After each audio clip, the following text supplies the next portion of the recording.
Aesthetica of a Rogue Hero presents an original take of the classic harem anime concept. This time the main character is a total badass that more than appreciates the females around him. He has mastered numerous perverted techniques to incapacitate women by somehow stealing their undergarments.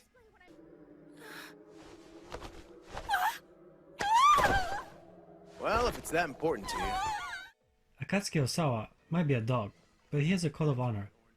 He is more than capable of handling impossible challenges, making him rather overpowered. He rarely uses the full extent of his strength, and is rather talented in properly assessing the strengths and weaknesses of other people around him. I totally agree. Most character development occurs through his timely interventions, which definitely helps, as Akatsuki is at the center of the show. Having a strong, charismatic, and above all, fun harem king is a total blast. If you think you're getting my top as easily as the others, you're in for a disappointment. That's the spirit. I'm in the mood for a challenge. It's okay. Maybe we just roll down those stockings and play doctor. It is a breeze of welcome fresh air to have an attractive, muscular, and confident male be the one girls orbitate towards.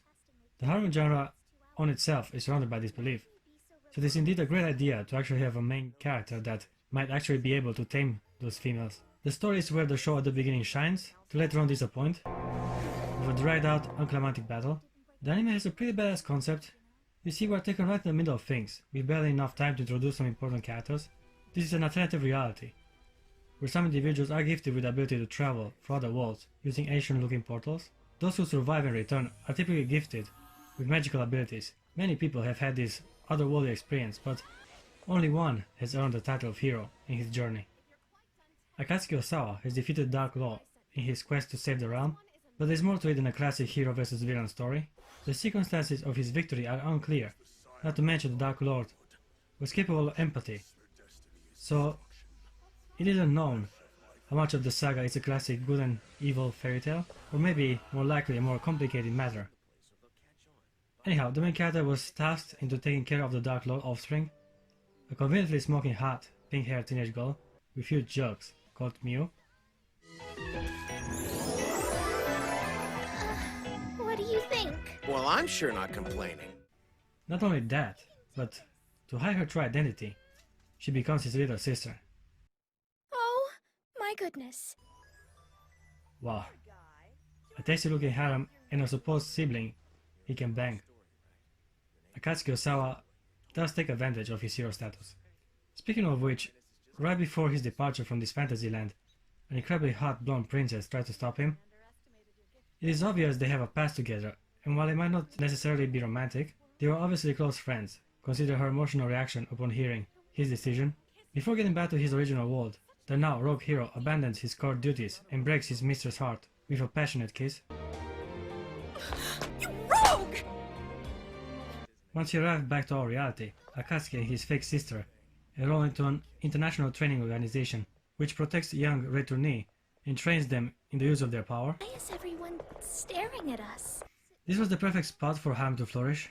First of all, Myuu is Akatsuki's primary target, and the fact that they share the same roof together allows for some unexpected interactions. The anime is very ecchi, so if you are a fan of fanservice, namely nudity, this title is an instant recommendation. As always, to see the literally juicy scenes, you have to take my word for it and watch the show yourself, alone. I might be inclined to suggest. Obviously, a complex character like Akatsuki Osawa isn't superficial enough to only be interested in the body. He actually offers a lot of emotional support and security to his sister, which combined with confidence makes it hard for Myuu not to fall in love with the rogue hero. The protagonist has a bad boy attitude, never backs down from a challenge, and is overly protective around his girls, which made him quite popular in the academy. Success comes with followers and rivals. Let's start the list with a lolly, and damn, is it me or this particular one is a lot shorter than the standard? Even compared to other girls, she's like half their size. Anyway, Kuzuha is the class rep for Class B, and she takes her job seriously despite her age. While at the beginning she wasn't exactly fond of Osawa. Well, damn. So much for trying to light a fire under their feet, I guess.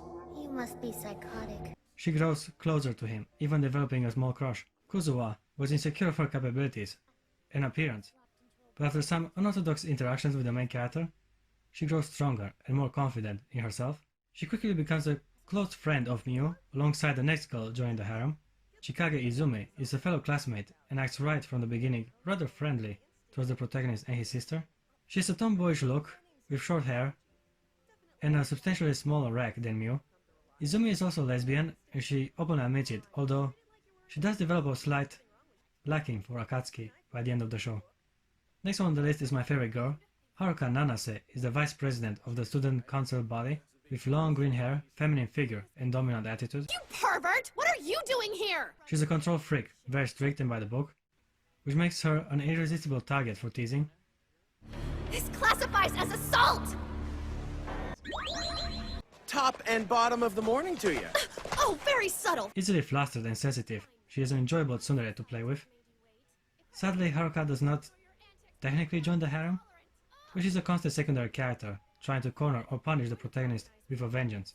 And the moment we've suited up, I'm coming for you. Better double down on bras. Pummeling you into the ground is going to be a victory for all womankind. She's obviously aroused by Akatsuki. In being in strong denial of her feelings, Haruka tries to make life as hard as possible for the main character. It's because of the things he does. Their dynamic is the most engaging and fun to watch, resulting in numerous entertaining scenes throughout the show. Now that I'm done perving out for the moment, let's talk a bit about the structure of the show. Not sure the anime had a planned narrative right from the start. It starts many story arcs that either in the end have no satisfying resolution, or are barely briefly addressed, resulting in disappointments.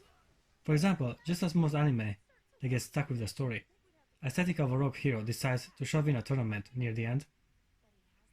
The student council members challenge the main character to a duel.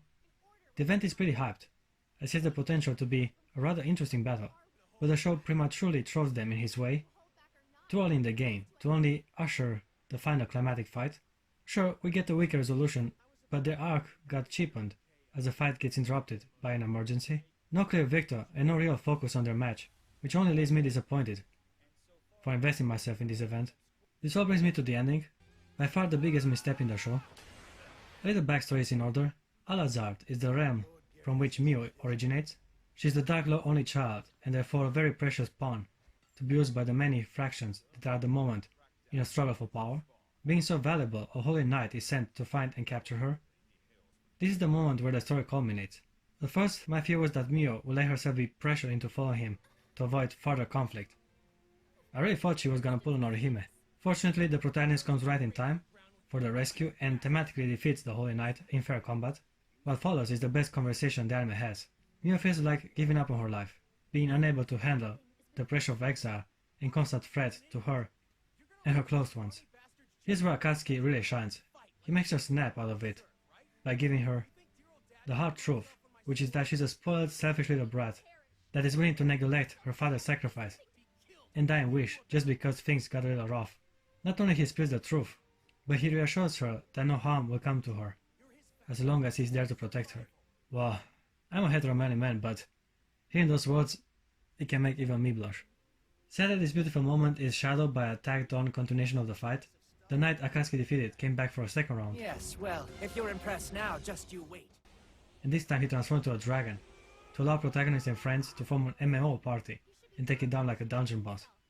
Why try to bring everyone to a party at the end? The harem has so far been an entourage to support the main course, which is the rogue hero and the demon princess, trying to make a life together in our world. They should have kept the show character-driven until the end, otherwise it feels tagged on and rather pointless. On the positive side though, the overpowered main character gimmick was done right. There's always something at stake in all his fights. It actually kept me engaged and guessing if he might come up on top, considering the gradually increasing difficulty of his evolving challenges. He's stronger than most, but certainly not unbeatable, or without vulnerabilities, which really adds some tension in his fights. Some anime simply put the protagonist on god mode, or give him some fake plot armor, which in my opinion cheapens the experience. Not much fun to have when the main character is untouchable. All what's left are some funny reactions from the opponent. Thankfully, the otherwise mediocre anime managed to keep the MC a badass till the end, but also made him use the full extent of his physical and mental power. Okay guys, I've been giving this anime some tough love, because it has a lot of potential, yet the adaptation didn't live up to its premise. At the very end of the show, Akatsuki and his harem decide to journey together back to Al-Azard, which might be the better story arc. Too bad the anime ends here. Okay guys, I'll give Aesthetica of a rogue hero a 7.2 out of 10, it could have scored a lot higher if only the story was worthy of its incredible harem king.